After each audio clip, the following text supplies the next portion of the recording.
welcome to Writing the Wrong Way, the podcast where we talk about how writing works, how writers work, and how the best writers risk being strange. And I want to just note for everyone listening, we're kind of coming back after a break with the podcast, and we're coming back to a lot of excitement. I've got a great guest today, Chadwick Ginther, but also I've got a Kickstarter launching.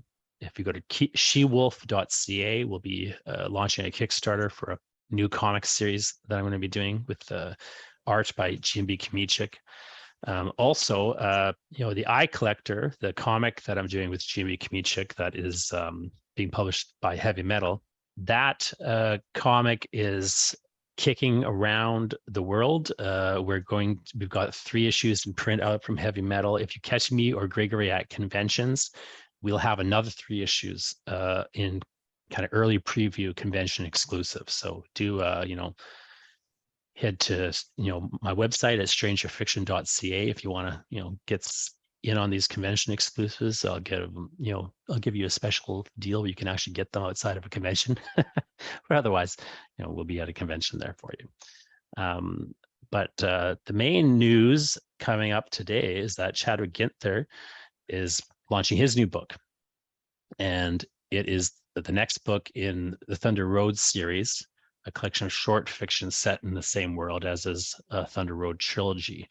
And I'm wondering, Chadwick, if you could just start with talking a little bit about that whole world and that story world, that trilogy. Sure. So Thunder Road was my first published novel. It's an urban fantasy trilogy with a Norse mythology flavor happening on the prairies in Canada, primarily in Manitoba, but my protagonist is Albertan, and that's where the series finale takes place. It allowed me to play with a lot of the reading loves I have, which are superhero comics and myth and folklore, and I was getting big into reading urban fantasy at that time. So it was definitely a divergence in my early writing from the sword and sorcery and epic fantasy that I'd been trying to break in with. I don't know what else you want to know. The protagonist is a former Albertan oil worker named Ted Callan, who gets tattooed with some of the powers of the Norse gods, and he's got to deal with potentially another Ragnarok, end of the world scenario by the finale of the trilogy. Sure. So that's the trilogy you're just sort of talking about there. And then this new book is set in the same world. Does it feature some of the same characters as well? Yes. So When the Sky Comes Looking for You is 10 short stories, all set in the Thunder Road world in various time periods. Some take place before the first book. Bree Norns is the narrator of one of the stories. Loki appears in several of the stories, though never as a narrator, because I feel like he knows too much of what's going on. So I don't want the reader to get his point of view. A lot of new characters as well, who have never appeared in the series. And can you talk just a bit about your so this is over, is it around 10 years, I think it was, since you published the first book here? And so you've been in this world for a while. You've written other books too, and other things as well, and you're set in other worlds. But one thing I'm always been kind of interested in is that turn, or those changes, where people kind of move in new directions in the course of their careers. And so you mentioned, you were kind of trying to break in with epic fantasy, and then you made the shift to urban fantasy. Can you, do you remember why precisely you ended up making that shift? Like, what was it that attracted you more to urban fantasy? I feel I sort of discovered that as I tried to write, that my writing style felt like it suited urban fantasy a little bit more. And it, not to say that all sword and sorcery or all epic fantasy has to be in a more formal tone, but I think that when I'm not reading fantasy, I read a lot of mystery and crime fiction. So I feel like that influence, I just absorbed a lot of a lot of sort of modern tone, and I feel like that fit my writing better when I found authors like Tanya Huff and Jim Butcher and Patricia Briggs writing uh, fantasy and contemporary, North America. It just sort of clicked that I think that was what I wanted to do. It was happy circumstance that I found that around the same time as completing my first unpublished novel, which was, a multi POV sword and sorcery book. So I wanted to try something different. So the wanting to experiment and grow as a writer kind of came around the same time as I found a style of fiction I was really enjoying. And one thing I've liked about your work over the years is that kind of tonal difference. It's not super formal in places. It's got a lot of jokes, and humorous situations in it, even as you've got all this, epic action taking place. As you say, it's got a real superhero influence in those regards in particular. But even a bit of the wisecracking, like, superhero aspect as well, which, to me, I had never thought about it before I started looking at your stuff, but it does kind of lend itself more to the urban fantasy, for sure. Although Conan, will get some good jokes off.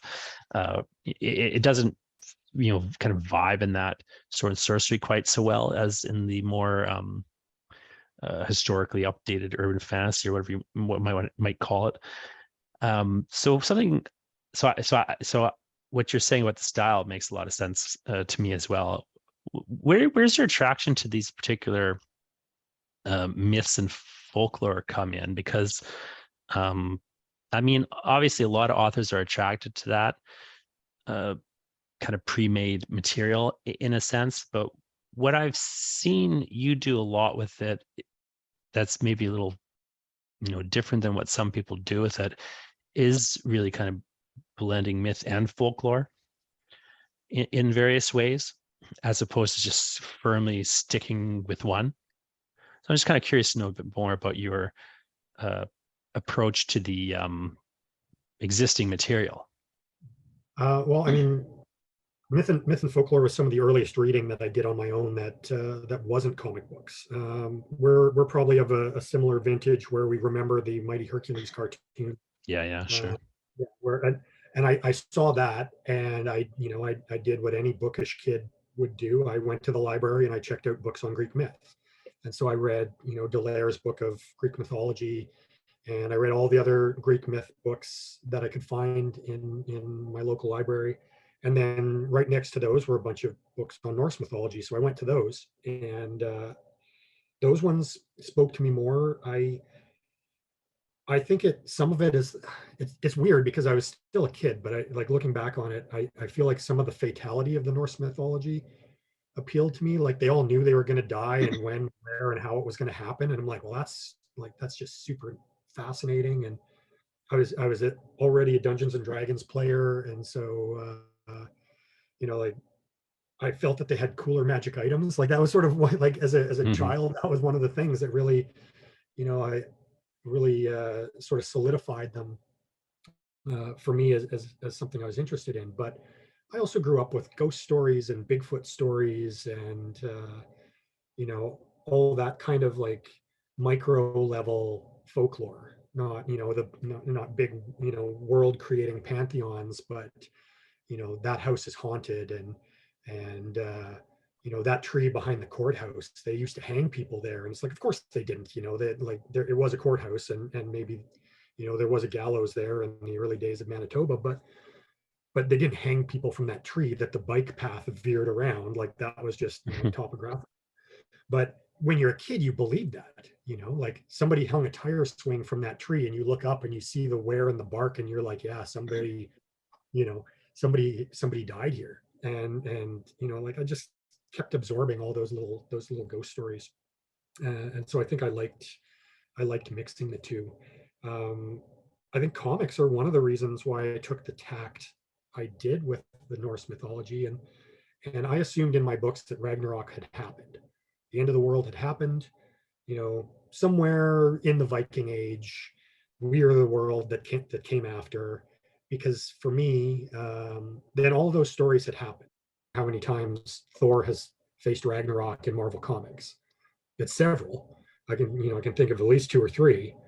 And whenever the story cycle started leading up towards that, I was like, oh, okay. And I knew the broad strokes of what was going to happen. And so I was always excited for after and when it was done and where they were going to take the character after that part of the story that I, knew and had read various iterations of. So I think that was a big influence on why I chose to. I wanted Thunder Road to be additive in a way, and hopefully I succeeded in that. In that for people who love Norse myth.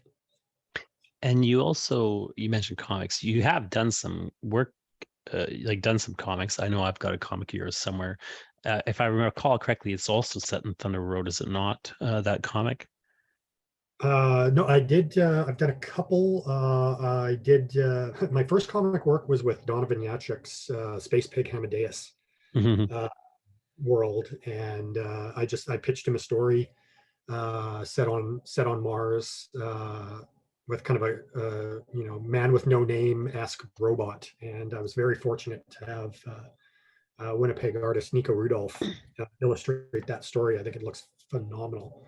Um, and then I did a book with Samantha Biko that we co-created. We just did the one issue to kind of feel out doing some comics, and I have uh, kind of a pulp hero named Midnight Man, and those Hmm. stories are set in the Graveyard Mind world, my other series, and have been pretty fortunate with my artists there.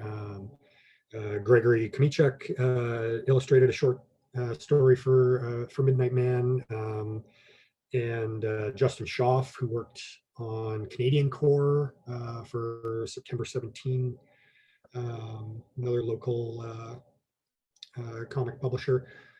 He did a short Midnight Man story, but Midnight Man started as prose, um, and then I wanted to try and do like a pulp hero book.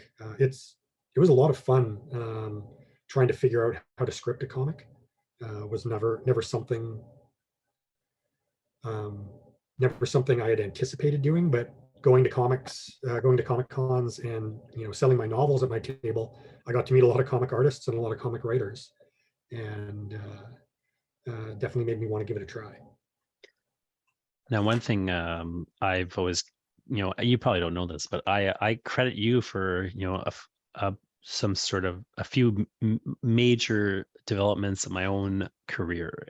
But you know, it's not maybe something you would kind of be aware of because, but for a while, you and I were taking the same bus to the university, and you were on the bus when I got on, and you'd always be, writing, presumably your Thunder Road stuff books.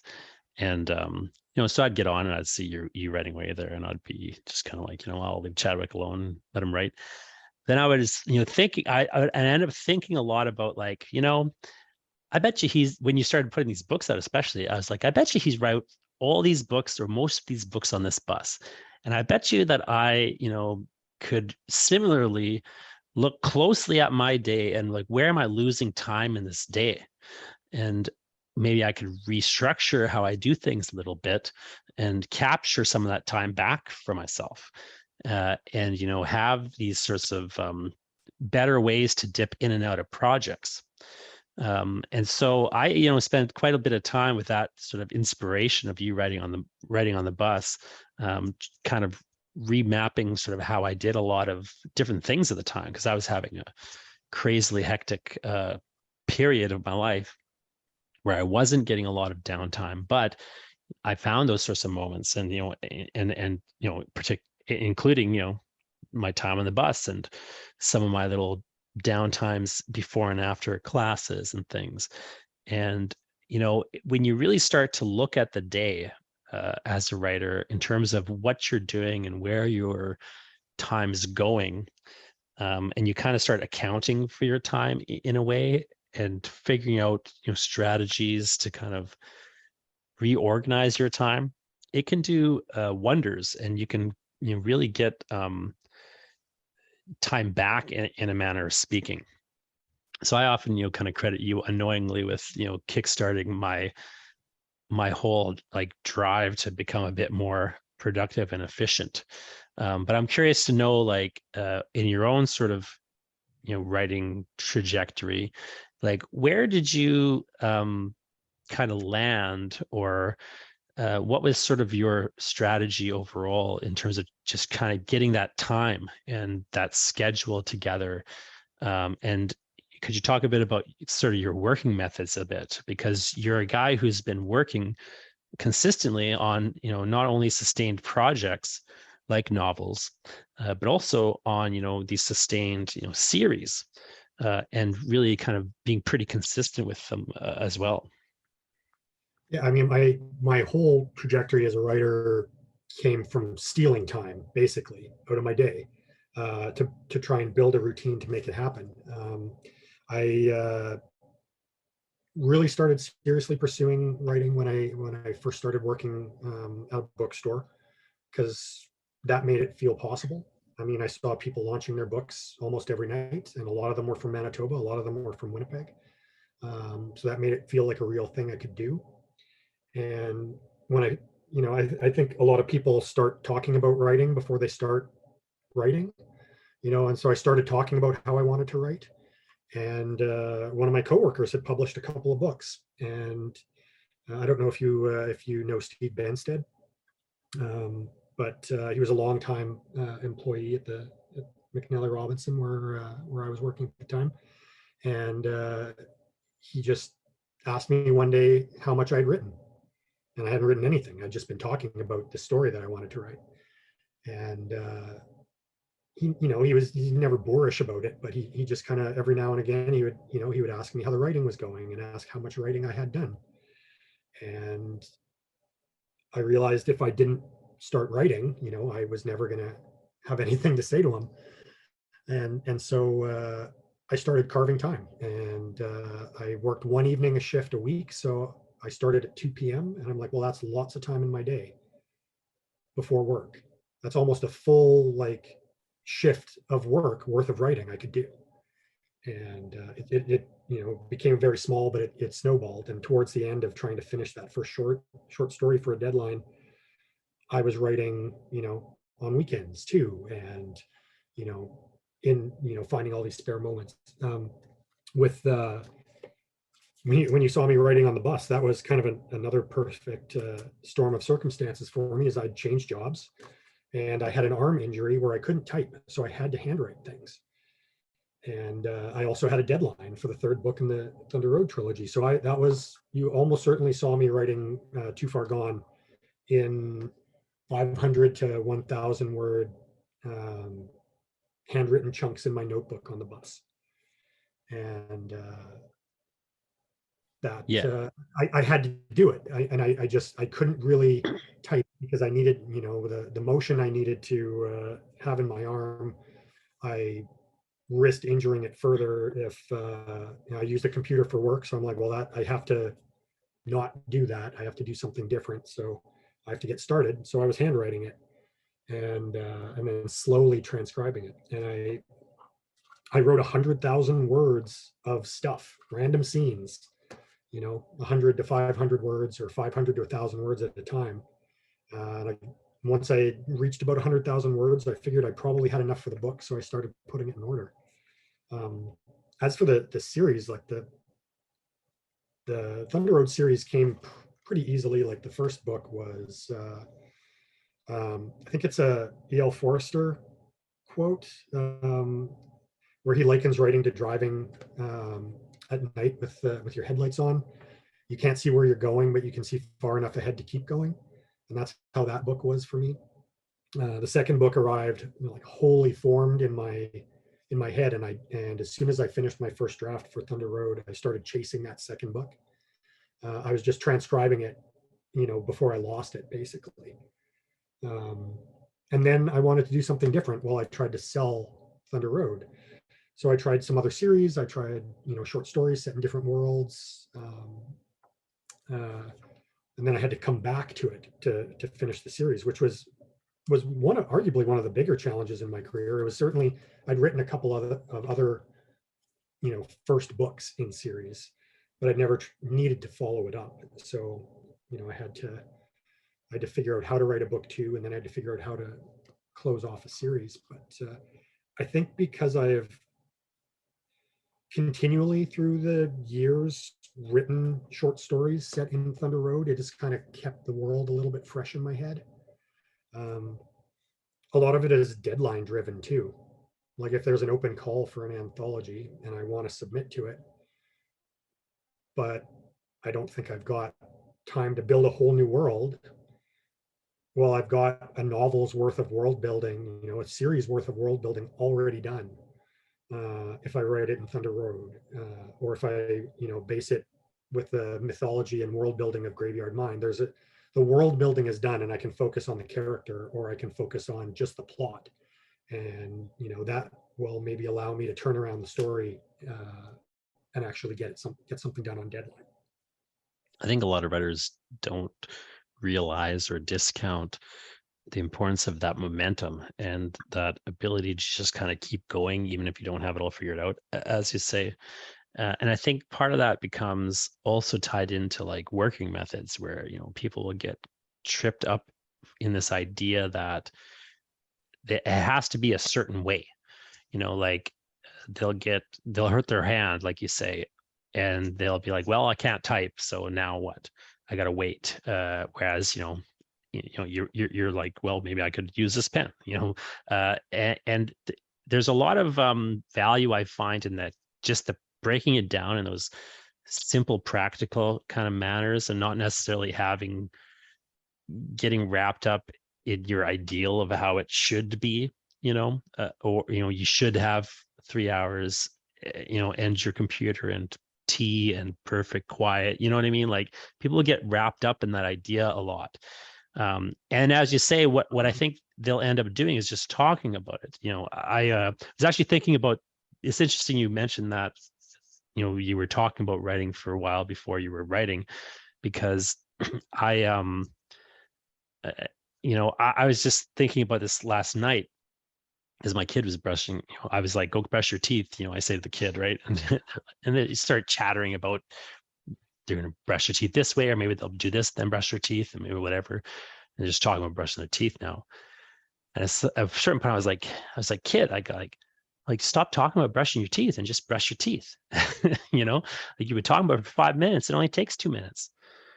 And I think a lot of writing is kind of like that in a weird way. Like the worst part of it in many ways is just getting over, your idea about how it's supposed to be, or, endlessly talking about it instead of just doing it.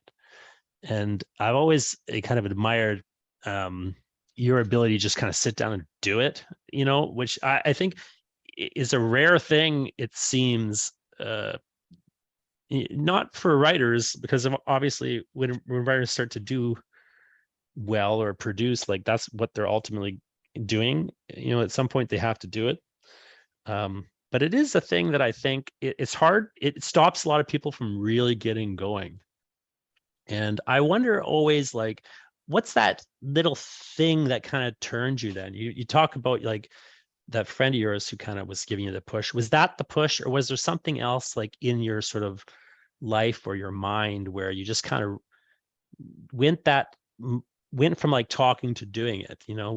Like was it just him, or was it something else? Well, it was partly him, because he was encouraging but insistent, that if I was going to write, I should write, and but it was a number of factors. I did most of my storytelling through role playing games before that, um, and I liked stories, and it sort of, I think this is one of the reasons why I'm not a serious outliner when I write, is once I know what the story is, I'm kind of done with it. And so I kind of need to just sit down and write. If I think about it too long, if I talk about it too long, and I figure out all of the story beats ahead of time, for myself, I don't necessarily need to write it anymore. It's more of a discovering act. Um, some of it was just wanting to see if I could do it, like actually sitting down and writing a short story and submitting it for publication and seeing what happened. And then could I sustain that? It took me a couple of months to write a 5,000 word short story. Um, and that was, before I even started trying to polish it. And so then it was like, well, could I sustain that over the long run? Like a novel is, significantly longer than that. It took me over 2 years to write my first unpublished novel, without starting to revise it. But there's nothing like doing it to show you that you can do it, I Sure. think. So once I did it once, I'm like, I can do this. And like I worked in a bookstore. I knew the realities of what a lot of books by first time authors sold. Like I wasn't expecting that I would have, you know, uh, book launches like the as are portrayed on Castle or other media, right? Um, but I think knowing Castle, some of the yes, I love realities that. of some of the knowing some of the realities of the business, I think helped keep me grounded. Allowed me to dream, but to know the reality of nothing happens until you finish this. Yeah, you mentioned working in a bookstore, and probably the other thing that with you seeing authors coming in and doing events and so on, you may correct me if I'm wrong, but I'm guessing uh, partly what it did for you was demystify the whole process, not just because you're seeing like the numbers and what books sell and so on, like you say, and some of the business workings behind the behind the scenes, but you're probably also just meeting authors, right? Yeah, And absolutely. when you meet authors, one thing you realize after a little while, I think, is that I don't know the political way to say it, but like you realize that they're not like as smart as they seem. Do you know what I mean? Well, Not that yeah, they're no, dumb, but like they're just like it demystifies them a lot. yeah, and I've sort of long felt that you never learn how to write books or learn how to write stories. You learn how to write this book or you learn how to write this story in the process of doing it. And as authors came, like people would ask them about their process, and I'm like, oh, I'll try that. And what this best-selling author's process wouldn't work for me, and it would be counterproductive. And then somebody else would say something, and I would try that, and that would work. Or it's like, oh well, how this person outlines their book before they write doesn't work for me. But if I take their outlining procedure and I overlay it to my first draft, that really helps with my plotting and my pacing. But it doesn't help me to do that from the beginning. That's something that is for them step one is for me, step one or two of my revision process. Like I was able to gather all these sort of tips, kind of organically, and maybe faster than otherwise, because if I was working an evening shift, I would listen in on what was happening with the launch, or I would interview authors for the bookstore website. And a lot of times I was asking them questions that I wanted to know, and kind of like getting paid to do it. In the meantime, it was fantastic for that, meeting, virtually meeting some of these authors and being able to pick their brains because they were writers that I admired personally, as opposed to maybe just whoever came through the store. It was like it did demystify it, and just seeing how what works for one person doesn't work for everybody, or what has worked for me in the past isn't necessarily going to work for me forever. And I it's think kind of neat having that toolbox of, hey, this other guy did this, and you haven't tried that in a while. Why don't you try that? that's an That interesting thing to note, because I think something that makes a big difference in a writer's life is when you realize that there isn't one way to do it, and that's almost good and bad, right? Like a lot of people, when you talk to them, if they haven't got experience writing or much experience writing, they often will have questions like, And behind their questions is the sort of secondary question of, well, what's the way to do it? Like there's some secret, or there's some way. And it's, there are, as you say, there's things that often work. There's things that often are counterproductive. But then there's also like this weird mix of things that, sometimes they work for some people and sometimes they don't. And what I've noticed a lot, especially when I've been beside a really successful author and somebody's asking them a question, you know what I mean? If you kind of been in those situations, right? Like when you're beside a sort of really successful author and somebody's asking them some question about like, how do I do this? How do I break in? How do I whatever? And they often will have a non-answer, which gets very frustrating for the person who asks. But what you realize like over time is like, there just isn't an answer. Like it all just comes back to the work. Like if the work isn't where it needs to be, there's nothing that they can help you with, and there's nothing you can do.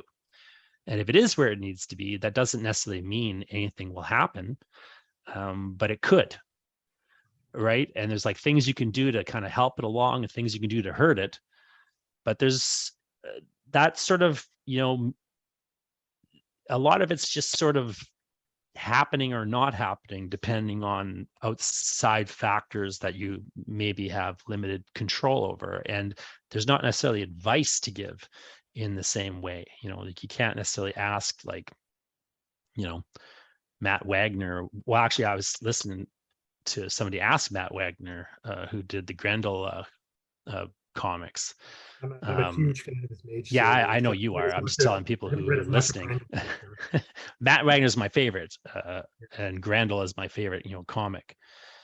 But someone asked Matt Wagner, like, how do you break into comics? He doesn't know. Like, it doesn't work the same way. And also, like, you have to be good.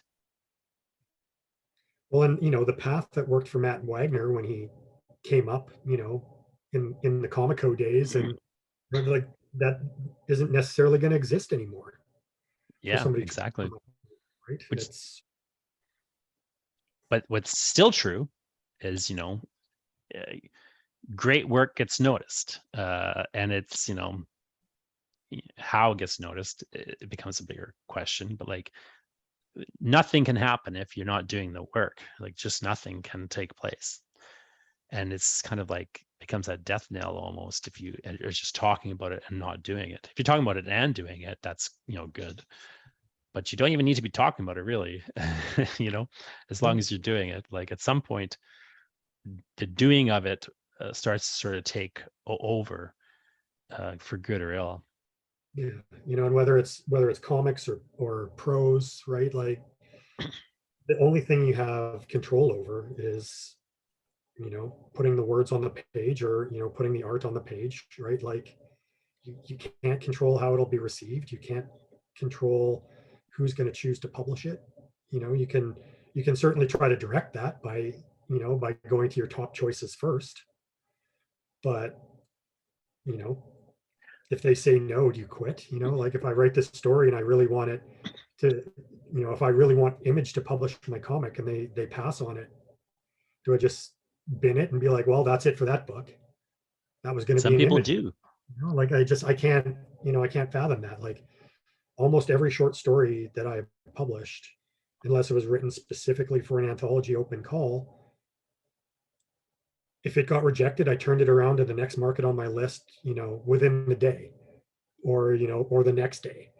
And that's just the way it is. Like I sold one short story that was rejected over 20 times, but it finally found the market that wanted it and that it was right for.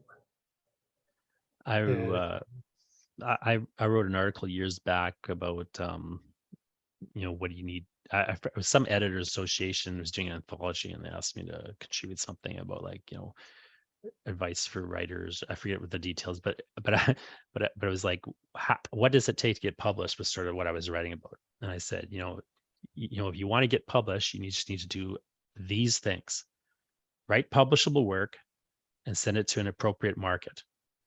Now that's easier said than done, but that's it.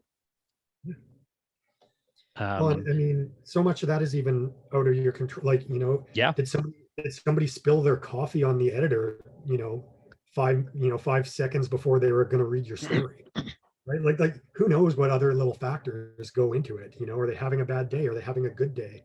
Did you have a pleasant interaction with them at a convention once and they recognize your name? And it just but puts them in a mind to be more receptive, maybe, than they would have to a name they don't know. Like, you can't control any of that. But but you if it's a can publishable, control, like we say, you got these things you can control, and you can focus on directing them as much as possible. You can, write publishable work is up to you, in the sense that if you're not writing publishable work, you can just work to get better, right? What's publishable depends on a lot of factors that are not kind of outside of your control, but theoretically, there's the control factor of you can get better. And then sending you to an appropriate market, again, like that, maybe they won't take it, but if you're sending your work to an inappropriate market, that's you shooting yourself in the foot. An appropriate market, like, you can do the research on the market and you can figure out where to send things, or just do like trial and error, figure out where to send things. I used to keep a spreadsheet just of like where I was sending stuff and whether they were rejecting it or not, and like I would just do the same thing that you're talking about, and if I got it back, I would turn it around that same day. And what I would do is track the stats. And I started to figure out, like, well, these people accept me 80% of the time, and this person rejects me 100% of the time. Maybe I'll start submitting these guys more. mhm. Like, there's things you can do, though, as you say, you can't control it all. But you can certainly like figure out things. You can certainly figure things out uh, if you're paying attention, and as kind of time's going on, right? And And, it's and funny when you pay attention to that. Like, sometimes I realize things like my writing is to a specific editor's taste, and yet most of what they publish is not to my taste as a reader. And it's really funny to see that that dichotomy. Like, that's a great how can point. that be possible? When I read a lot of when I read a lot of the work that they publish, I'm like, it's not that I think the stories are bad, right, or don't deserve to be published. I'm just like, oh, that was a fine story, but not to my taste. Is sort of how I leave, a lot of work sometimes, and it's like, and yet this person seems to really like my work. It's like, what's that about? But it's, yeah, you absolutely can come across those things, and sometimes the not getting into a market makes me want to get into that market more. Oh Or yeah, I have a poem in my book, The National Gallery, and the poem is, it's one of the lines in the poem is, first I couldn't get published in Grain, then I published in every issue of Grain. Here are the heads of former editors I've slain. So that's the lines. But like, what it's based on is I used to submit to Grain magazine, and they never published me, because again, I was keeping the records, so I knew, like, they rejected every single thing that I sent them. But then they got a new editor, and she liked my haiku horoscopes, and so for a while she was running my haiku horoscopes in every issue of Grain. So then I literally went from never publishing in Grain to publishing in every issue of Grain that was coming out for years. It was, and that's completely because of a random occurrence, that happened outside of my control. And, this person who took over already knew who I was and had read these things in, like, Uptown Magazine. It was, Sylvie Legree had moved there and taken over.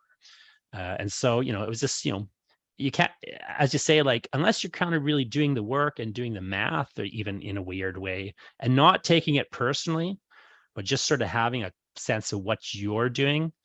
And yeah, I'm just going to focus on like what I'm doing and what I can control and what kind of matters to me in that sense. So many people will get wrapped up in the external things. And one of the things I've always kind of admired about your approach, also, Chadwick, is you were one of the authors that I kind of met early on ish in my career, um, and also one of the people at that time that just seemed to have a really clear sense of what they wanted to do, and we were taking appropriate steps to try to do what you wanted to do. And I know it's maybe seems like commonsensical or commonplace to you, perhaps, but I'm curious to know a bit about how that attitude developed, because a lot of people have a hard time getting that attitude. um, it's funny. when I was first starting out, I had I had this framed picture of Nick Cave on the door to Ah, I my love that guy. office, and there was a quote on that picture that said, "Writer's block is a profound lack of confidence, and I've never felt that way." And I'm probably paraphrasing now because over the years that picture ended up getting destroyed and I lost it, which I greatly regret. But that was like it was a musician I admired and a lyricist I admired, and I had to stare him in the face every morning, or like every time I would go to sit down at my desk and write. And and I don't know that I necessarily, felt the confidence that he had, because why would I hadn't done anything yet.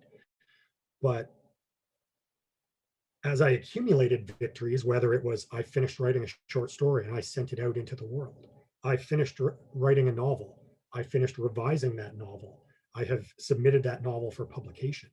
Like it was that sort of built that up.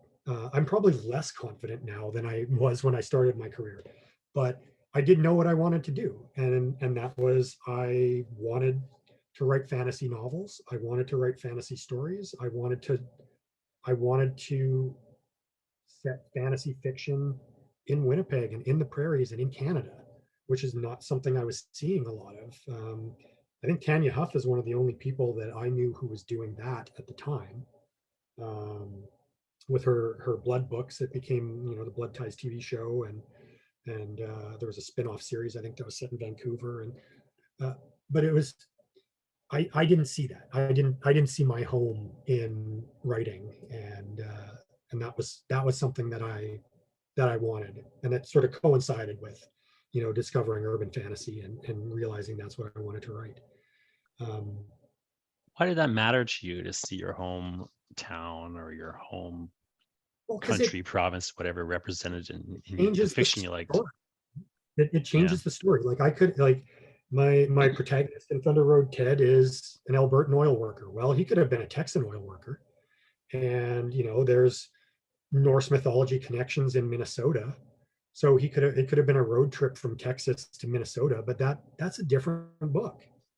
Minneapolis is not Winnipeg. And just because there is a Nordic community there, it's not the same as the Icelandic community in Gimli, or like looking at a map of Manitoba and seeing Balder as a town who's Balder's one of the Norse gods, or a rural municipality of Bifrost, like all that stuff. I'm like, why is no one using this? It's right here. Um, or as simple as how often is Winnipeg murder capital of Canada?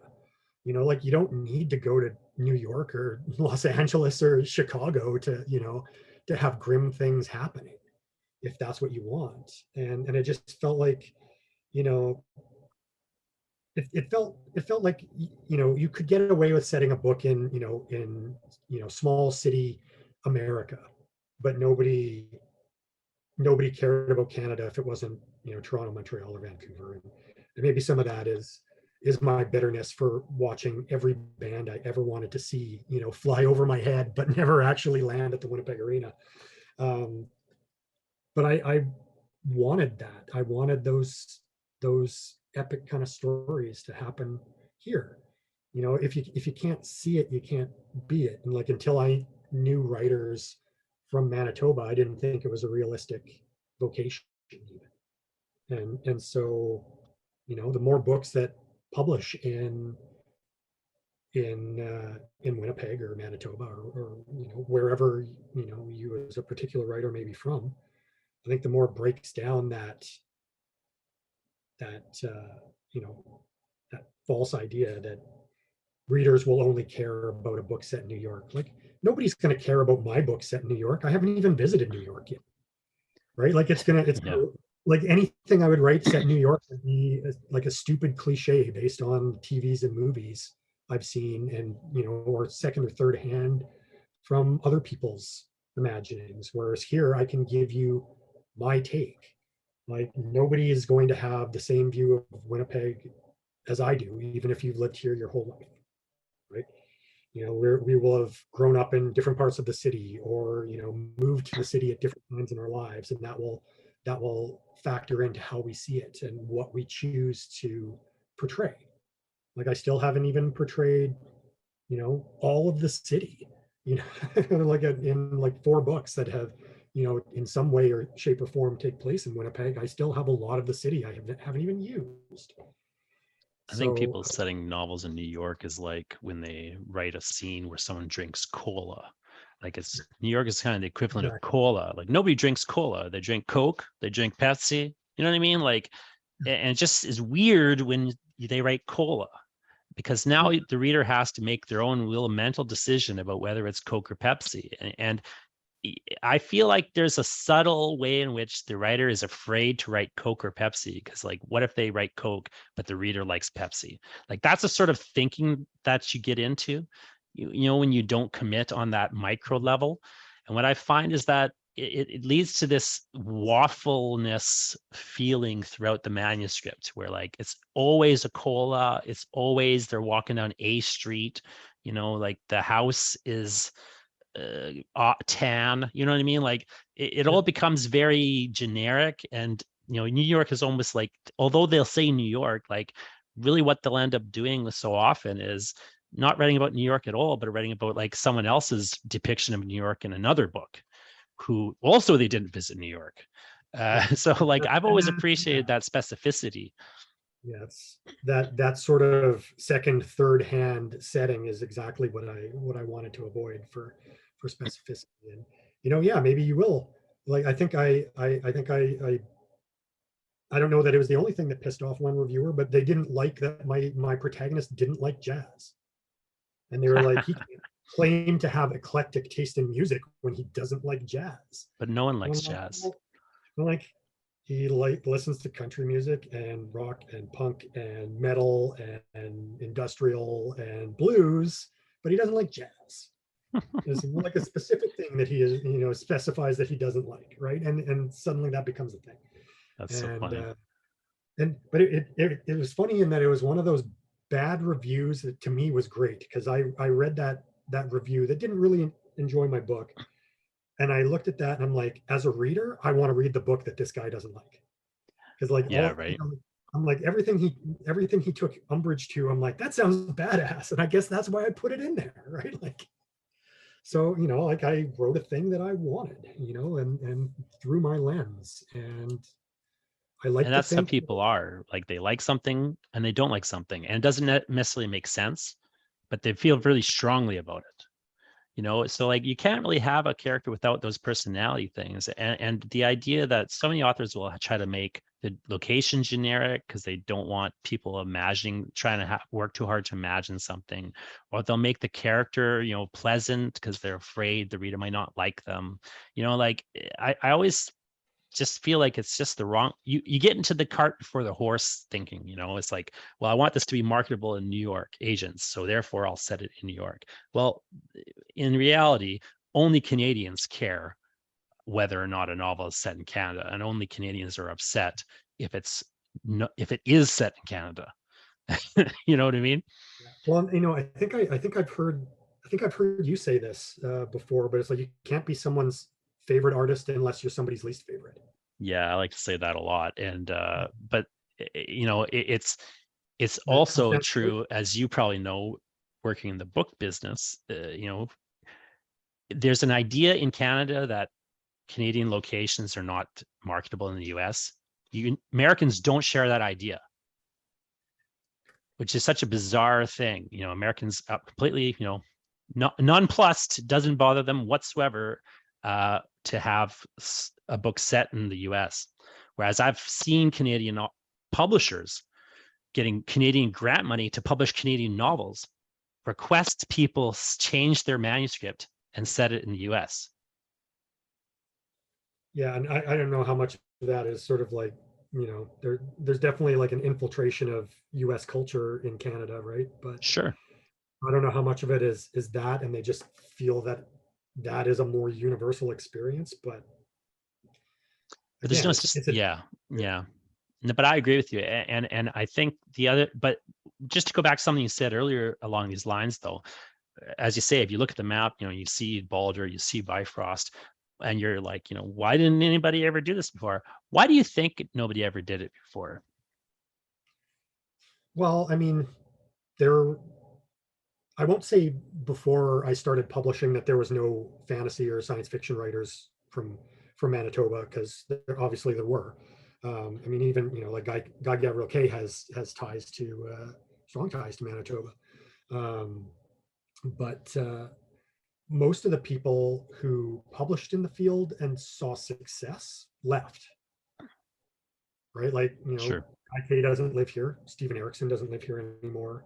I'm not sure if you've read David Keck in the past. He lives in New York now. But that was sort of what I was seeing. There was short story writers from Winnipeg or from Manitoba who sold stories, but I wasn't.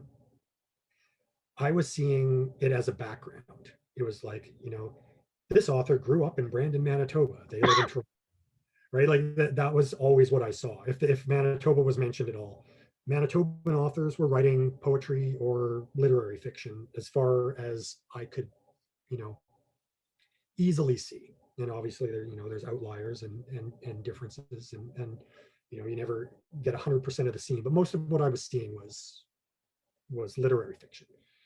And so you're not going to be looking for mythological ties, I guess, in the same way. Like, I think people Mm, draw on folklore in literary fiction all the time. Um, but I was actively looking for ways to build a fantasy world in Manitoba, and so I saw them. sure. Whereas, like I was primed for those connections. And I You know, suppose urban fantasy as a genre enables that in a way that, like epic fantasy doesn't, where you have these historical settings, perhaps, yeah, and or even non-world those, settings. even my first like sword and sorcery book, drawing on Winnipeg, like Mm. you know, the castle of the royalty. I'd modeled it after the Hotel Fort Garry. Uh, Interesting. I just moved it to where Union Station was, and then there was like this broad, you know, approach to the Mm. castle. This broad tree-lined approach to the castle with old buildings lining it. And that was sort of like the old part of the city. And I was still looking at what I could transport from Winnipeg into that style of fiction, but it just worked better. But yeah, I definitely think I was looking for connections. If I'm writing about Norse mythology, of course there's going to be giants. Well, we have more Sasquatch sightings in Manitoba than anywhere else in Canada except BC. So, there's an explanation for some of the stuff there. Manipogo Mm. in Lake Manitoba. Well, okay, now I've got a lake serpent. Is it a dragon? Is it the Midgard serpent? What if I'm writing in this Norse mythology lens, which is it? Flin Flon is this mining town. Where else would dwarves be? Like all those connections came organically, but they came because I was looking for them and primed for where I could overlay this mythological paradigm into my home. No, that's excellent. Well, speaking of your home, Chadwick, is your home on the internet? Where can people find you to learn more about Thunder Road and your new book and just your other work? You can find me at chadwickginther.com. I'm pretty much always on Twitter at Chadwick Ginther, ChadwickGinther. That's where I will most often interact with folks. There is an author page for me on Facebook, but that seems I tend to update that less frequently than I am on Twitter or even it's mostly the same stuff I post on my home blog anyway. Um, but yeah, that's where you can find out more about the books, the series. I've got excerpts of most of my novels and stories up on my website if you want to give one of them a try. So, And again, Chadwick's new book, which is short fiction set in the Thunder Road universe, is When the Sky Comes Looking for You. And he's launching it at McNally Robinson on October the 19th. So if it's before that, you can go. And even if you're not in Winnipeg, you can check out that launch on, it'll be both online and in person. on McNally Robinson's YouTube channel or live in their bookstore. And if it's after October 19th here, that will be archived, I'm sure, on the McNally Robinson page as well. And like, Chadwick says, he's got his own website with all that stuff. And of course, the book will be everywhere you can find books. When the Sky Comes Looking for You. Thanks again for talking to me, Chadwick. And any parting words of wisdom about how to incorporate Norse mythology into one's life? I don't know that it's, maybe necessarily the best idea, given, a lot of the political climate, to incorporate a lot of Norse mythology into your life right now. But circling back to that fatalistic, attitude in the myths, just because you think you don't have a good chance of becoming a New York Times bestseller, that doesn't mean you shouldn't try to finish that story. Write it and submit it. Write it and submit it, and then keep writing the wrong way.